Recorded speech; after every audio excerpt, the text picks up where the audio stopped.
Before the first stone. There is a corner in Manhattan that today you would recognize instantly. 72nd Street and Central Park West.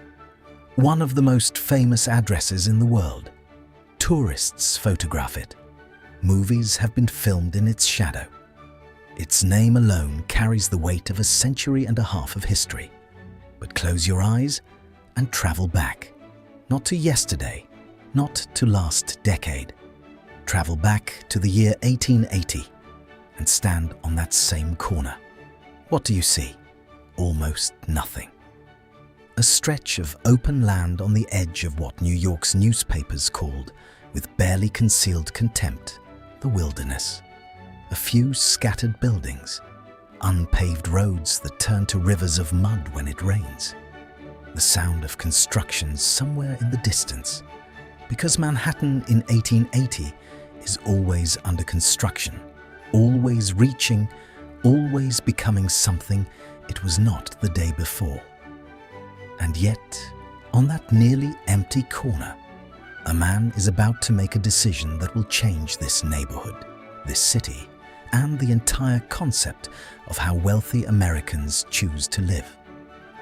He is going to build something impossible, and he is going to build it here. This is not just the story of a building. This is the story of 4 years, 1880 to 1884, that transformed a muddy field at the edge of civilization into the most celebrated residential address in America. This is the Goldstone era, and this is the complete story of the construction of the Dakota. Chapter 1. The World. Edward Clark wanted to change. 1880. To understand why the Dakota was built, you have to understand the New York that existed before it. The New York of 1880 was a city that had grown faster than anyone had planned for, and it showed. Manhattan in 1880 had a population approaching 1.2 million people. The streets of Lower Manhattan were dense, chaotic, and astonishing. The Brooklyn Bridge was still under construction. It would not open until 1883. The elevated railways, the first rapid transit New York had ever known, ran along 2nd, 3rd, 6th, and 9th Avenues, filling the streets below with noise, smoke, and a constant rain of cinders from their steam engines. The city's social geography was as stark as anything in Europe. At the bottom were the immigrant masses, Italians, Irish, Eastern European Jews, Germans, living in tenement buildings on the Lower East Side and in neighborhoods like 5 Points, where entire families of 8 or 10 shared 2-room apartments without running water or ventilation. Cholera, typhoid, and tuberculosis moved through those buildings like invisible predators. Further up the island, in the 30s and 40s, was a respectable middle class of shopkeepers, clerks, and skilled tradesmen. Comfortable, but not wealthy. Aspirational, but constrained.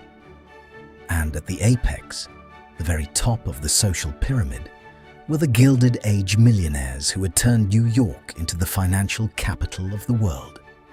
The Vanderbilts, the Astors, the Belmonts. Men who had built railroad empires, shipping fortunes and banking dynasties, and who were now engaged in an extravagant competition to outbuild, outfurnish, and out-entertain each other along Fifth Avenue. But there was a problem with the way even the wealthiest New Yorkers lived in 1880. A problem that one man, more than any other, had identified with unusual clarity. Their private mansions were marvels of expenditure, but nightmares of management. An Astor or Vanderbilt townhouse required armies of servants to function. Butlers, cooks, footmen, housemaids, coachmen, stablemen, gardeners. It required constant maintenance. It demanded the full-time attention of the lady of the house simply to keep it running. And it offered none of the economies or conveniences of shared infrastructure. Edward Severin Clark, heir to the Singer Manufacturing Company fortune, the man who would commission the Dakota, had spent years traveling Europe observing a different model entirely.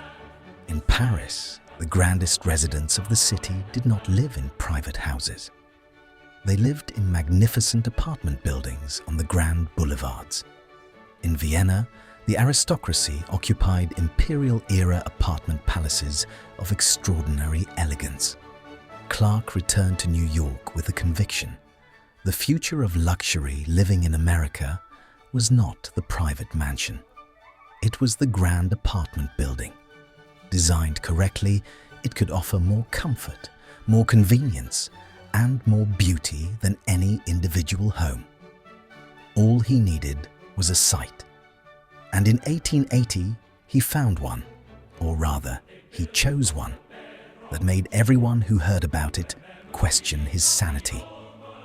The corner of 72nd Street and 8th Avenue, directly opposite the western edge of Central Park, on the Upper West Side. In what the press was already calling, with barely veiled contempt, the Dakota Territory of Manhattan. Chapter 2.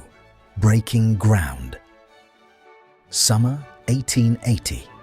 The decision to build on the Upper West Side in 1880 was not simply unconventional. It was, by the standards of the day, almost reckless. Central Park itself had only been substantially completed within the previous decade. Olmsted and Vaux's masterpiece was still relatively new to New Yorkers, and the neighborhoods surrounding it, particularly on the western side, had not yet developed the residential character that would come later. The Upper West Side in 1880 was a patchwork of open land, scattered shanties, small farms, and the occasional modest buildings standing in splendid isolation. When Clark announced his intentions, the reaction was swift and merciless. The newspapers were particularly unkind. One journalist wrote that the building would be so remote from the center of New York life that it might as well be located in the Dakota Territory, the vast, sparsely populated frontier land in the American West, about as far from civilization as the continent allowed. Clark read this. He thought about it, and he decided to name the building the Dakota, permanently, officially, as a monument to the mockery and to his own certainty that he would be proven right. Construction began in the summer of 1880. Clark had hired Henry Janeway Hardenberg, a 34-year-old architect who had already distinguished himself with several notable New York commissions, and given him instructions of staggering ambition. Build the finest residential building in America. Cost was not a limiting factor. Quality was the only criterion. Hardenberg chose a style rooted in the German Renaissance, a vocabulary of architecture associated in Europe with the wealth and permanence of merchant princes and civic institutions. Richly ornamented facades, steeply pitched roof lines, elaborate cornices and decorative stonework. The visual language of buildings built not for decades, but for centuries. The design called for a structure 9 stories tall, enormous by the residential standards of 1880, occupying an entire city block. A central courtyard would serve as the arrival point for residents' carriages. 4 corner towers would give the roofline a silhouette unlike anything else in the city. To execute this vision, Clark assembled a workforce of remarkable skill and remarkable diversity. Ironworkers from the foundries of New Jersey, stonemasons from Germany and Italy, craftsmen who had learned their trade in the great building campaigns of European cities, and who brought with them techniques and standards that American construction had not yet fully developed. The foundation alone was a monumental undertaking. Manhattan's geology, schist bedrock in many places, but looser glacial deposits in others, required careful assessment before a single stone could be laid. Engineers surveyed the site exhaustively. The foundation was laid deep and wide, designed to carry the enormous weight of the building above for generations without settling or shifting. By the end of 1880, the foundation was in place. The first courses of brick had been laid, and New Yorkers passing the site on 8th Avenue could begin to understand, for the first time, the sheer scale of what was being built. It was going to be enormous. It was going to be unlike anything they had ever seen. Chapter 3. Rising from the Earth, 1881. By the opening months of 1881, the Dakota was rising visibly above the Manhattan skyline, or what passed for a skyline on the Upper West Side, which at that point consisted mostly of open sky. The construction site on the corner of 72nd and 8th Avenue had become a world unto itself. At peak activity, more than 500 workers were present on any given day.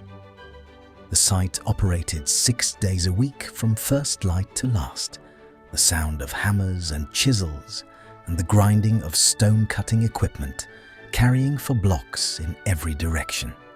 The exterior of the building was being clad in a distinctive light yellow brick, darker and richer in tone than the standard New York brick of the era. This brick was selected with care. Its color, which shifted from pale amber in flat light to deep gold in the afternoon sun, was part of the building's visual identity. It would remain distinctive for the next century and a half.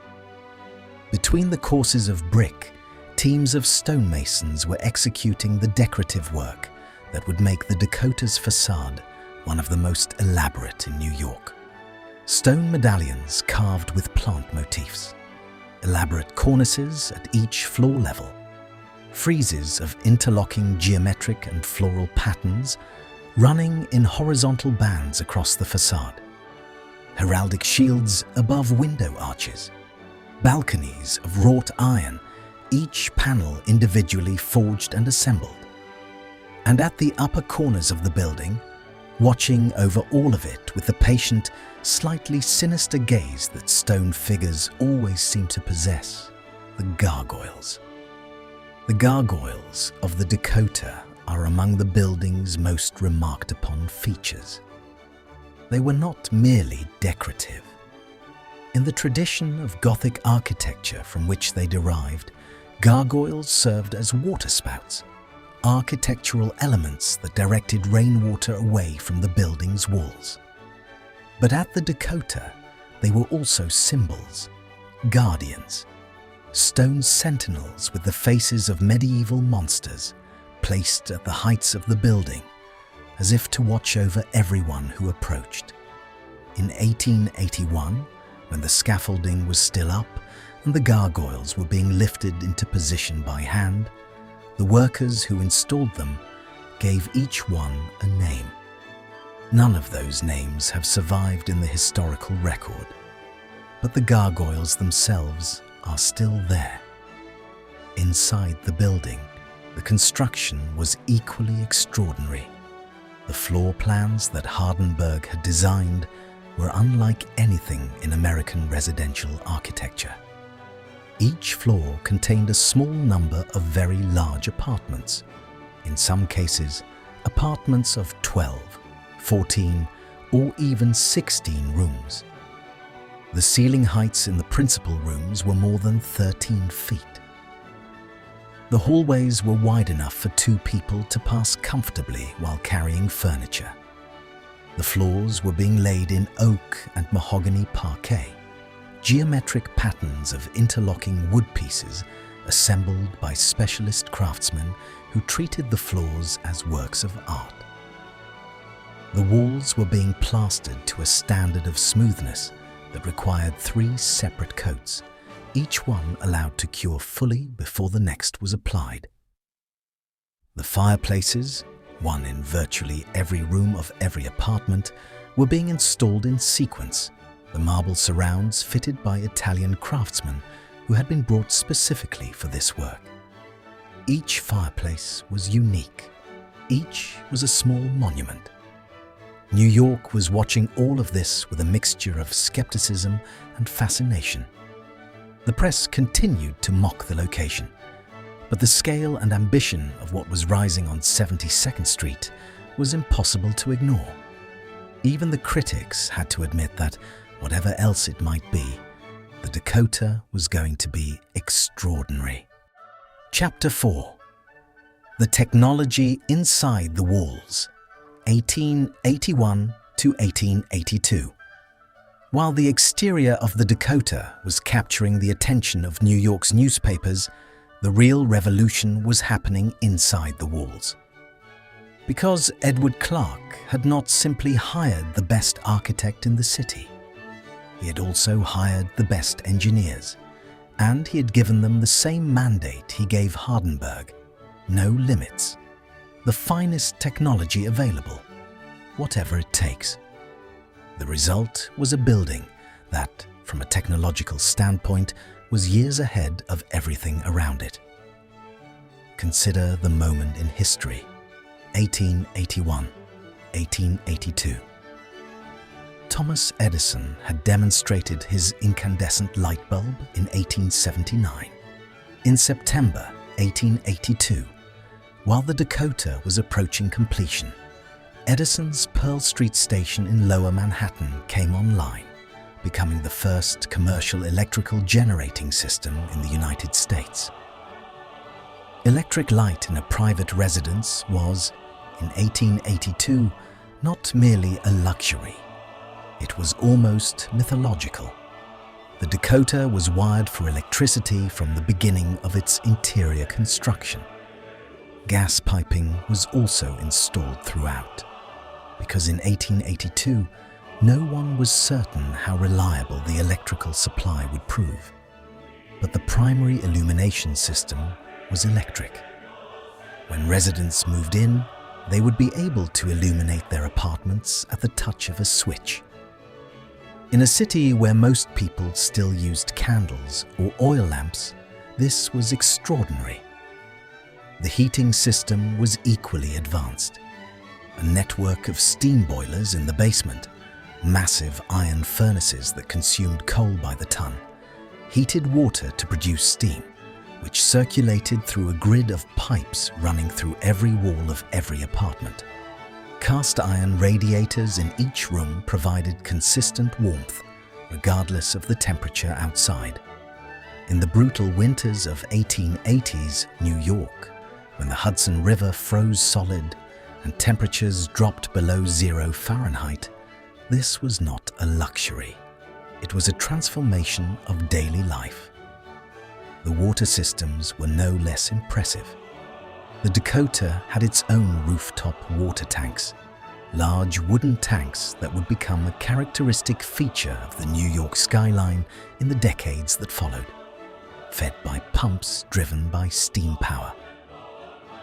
These tanks provided constant water pressure throughout the building, hot and cold running water in every kitchen, every bathroom, every utility room. In 1882, most New York households still collected water from street hydrants or purchased it from vendors. The apartment buildings of the poor had communal taps at best. The idea of hot running water at every fixture in an apartment building, available to every resident at any hour of the day or night. This was revolutionary. The Dakota also incorporated what was, for a residential building of the era, a remarkably sophisticated elevator system. Multiple passenger elevators, operated by dedicated elevator men whose entire professional purpose was to transport residents between floors, served the building's 9 stories. The elevators of 1882 were hydraulic rather than electric, powered by water pressure rather than motors. They were smooth, reliable, and almost entirely silent. Pneumatic message tubes connected the apartments to the building's management office, allowing residents to communicate with staff without leaving their rooms. A speaking tube system enabled direct voice communication between apartments and the service areas. The Dakota was, in effect, a smart building by the standards of 1882. And then there was the telephone. Bell had patented his invention in 1876.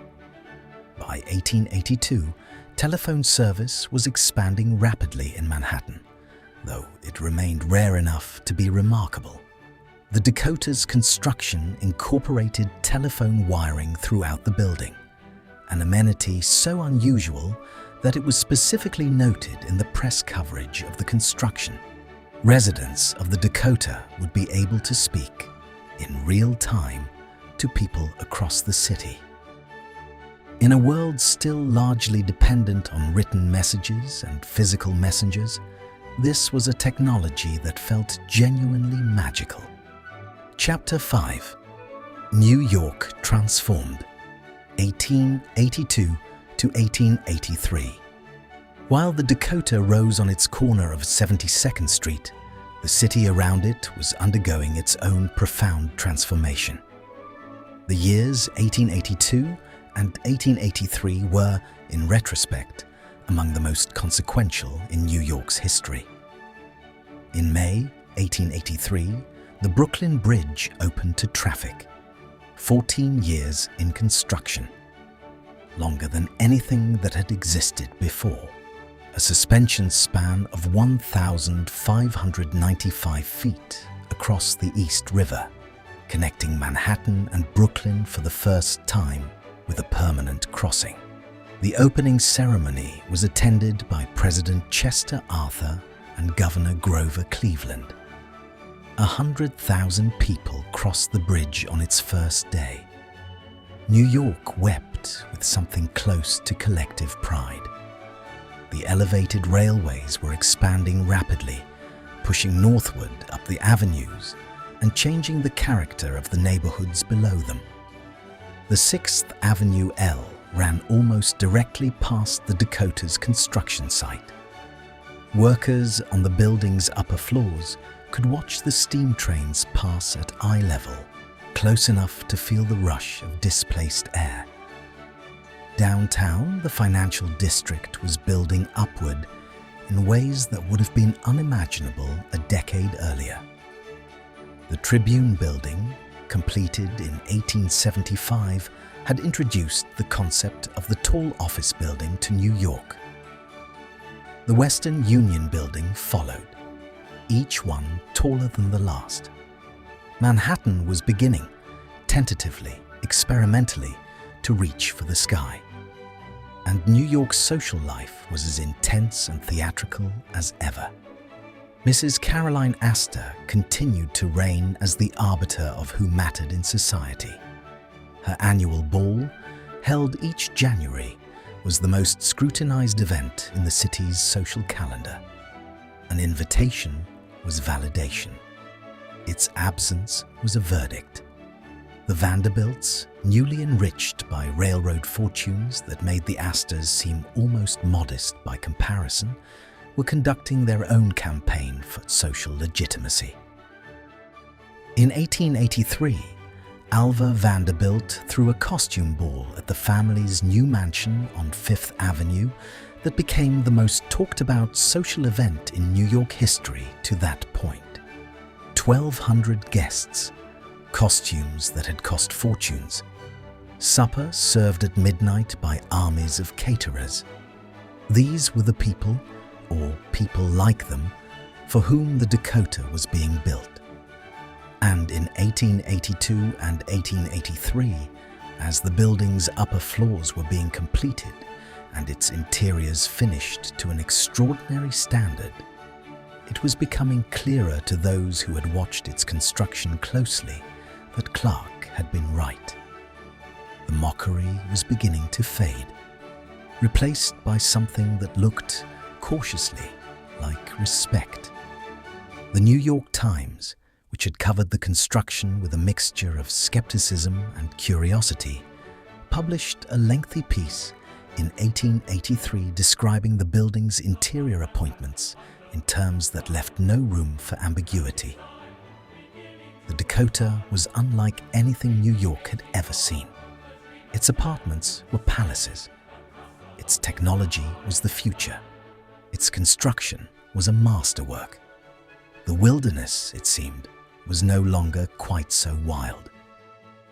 The Upper West Side, sparked by the Dakota's presence, was beginning to attract developers and residents who had previously dismissed it entirely. Property values in the surrounding blocks were rising. Plans for other apartment buildings were being filed with the city. What Clark had bet on, that quality and vision could transform a neglected neighborhood into a destination, was proving correct even before his building had opened its doors. Chapter 6. The Life That Waited Inside. What's what 1884 promised. As 1883 gave way to 1884 and the Dakota's completion came into sight, it is worth pausing to understand exactly what kind of life the building was designed to accommodate. Because the Dakota was not simply an address. It was an entire philosophy of existence, rendered in brick and marble and iron. The apartments of the Dakota were unlike anything available in New York at the time of their construction. The smallest were what we today might call large, 4 or 5 rooms with high ceilings and generous proportions. The largest was staggering, 15, 16 rooms arranged in suites of extraordinary elegance, with separate quarters for domestic staff, separate entrances for service delivery, and views from multiple exposures. Every apartment had its own kitchen, fully equipped with the latest gas cooking ranges. Every apartment had multiple bathrooms with hot and cold running water. Every principal room had its own fireplace. Every floor of every room was parquet. No carpeting installed over substandard construction, but fine hardwood floors worthy of the finest home. The communal areas of the building were designed with equal care. The entrance courtyard, reached through the building's main arch on 72nd Street, was paved in stone, large enough to accommodate multiple carriages simultaneously. Gas lanterns, later electrified, lit it at night.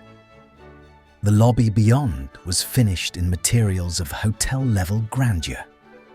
The building also incorporated facilities that went beyond what any private home could offer.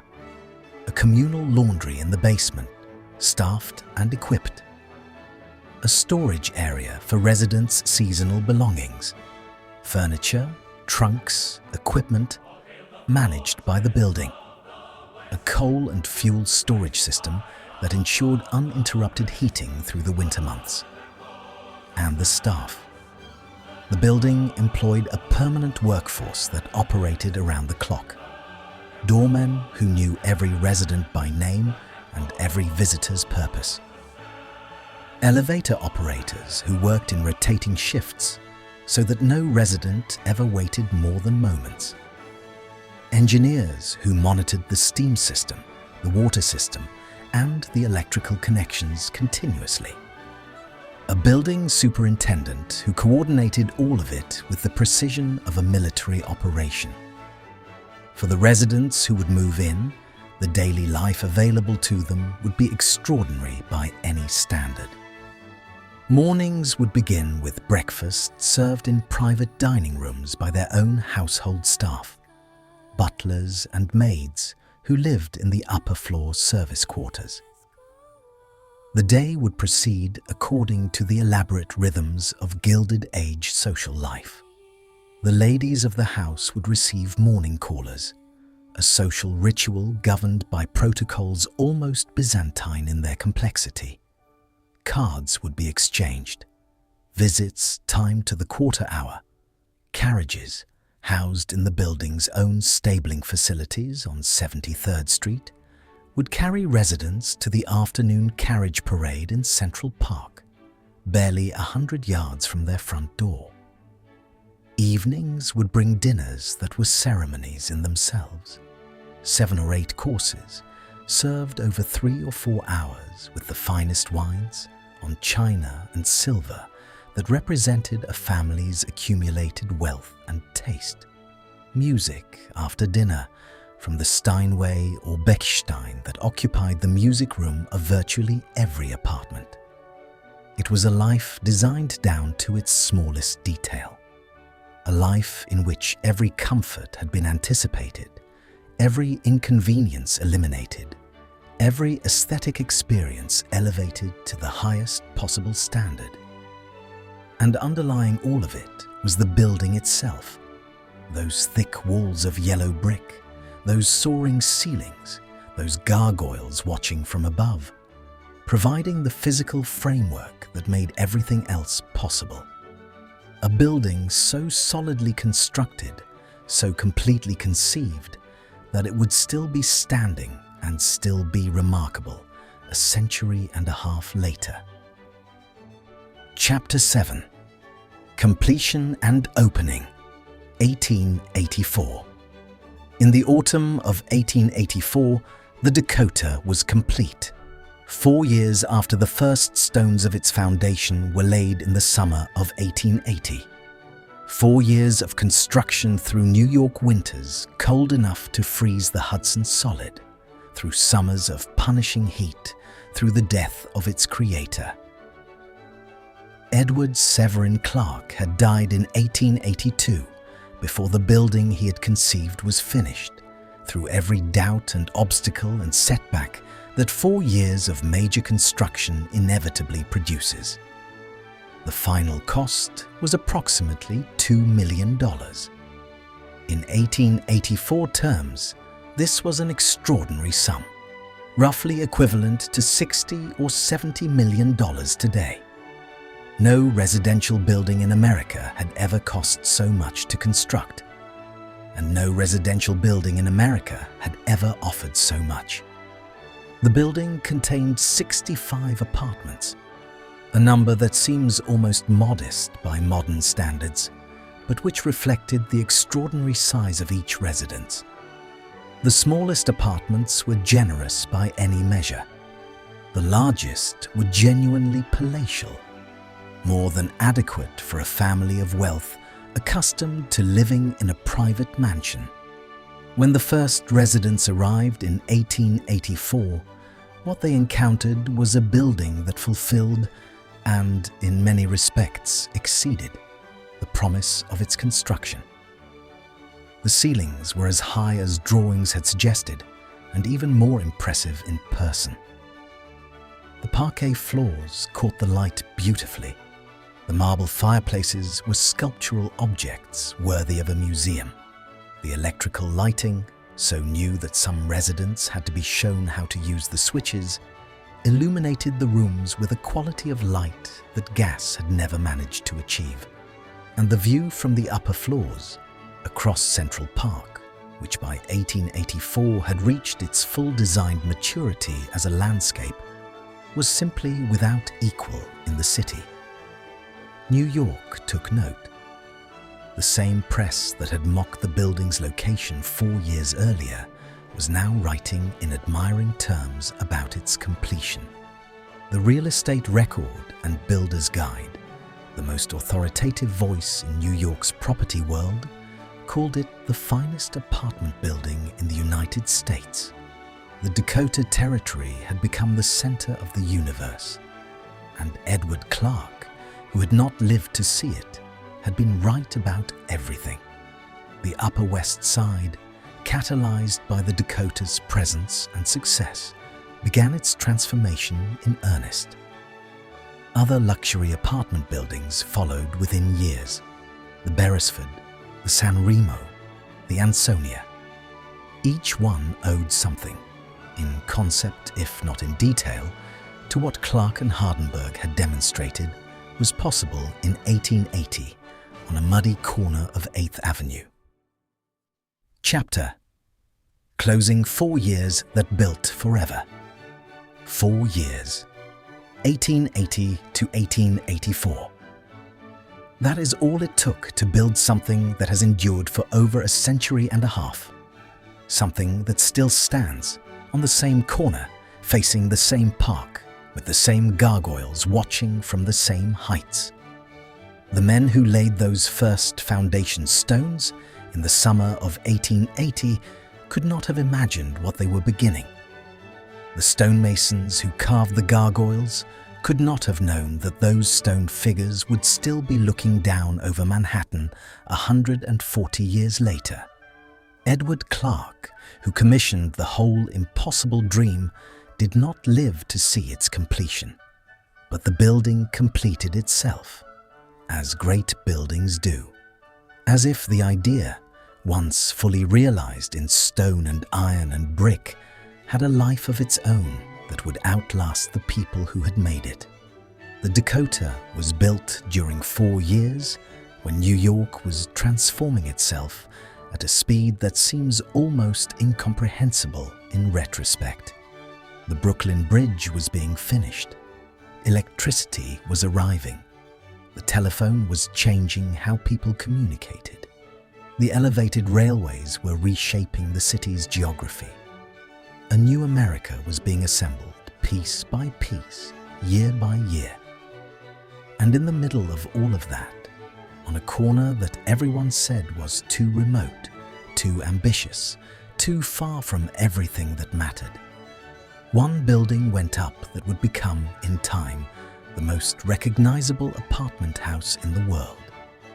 Not because of its size, not because of its technology, which was extraordinary in 1884, but has long since been surpassed.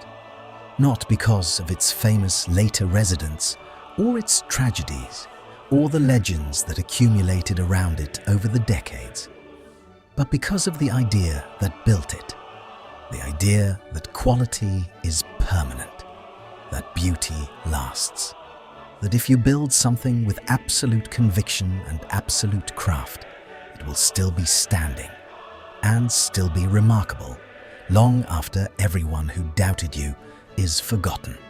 The next time you see the Dakota, in a photograph, in a film, or if you are ever fortunate enough to stand before it on West 72nd Street, look at those stones, those gargoyles, that entrance arch where carriages once passed and the world once changed.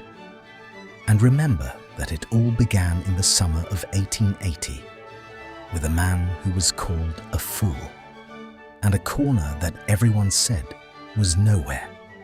This was the story of 4 years that built forever. This was a small chapter of the Goldstone era. Don't forget to subscribe to my channel for more content like this.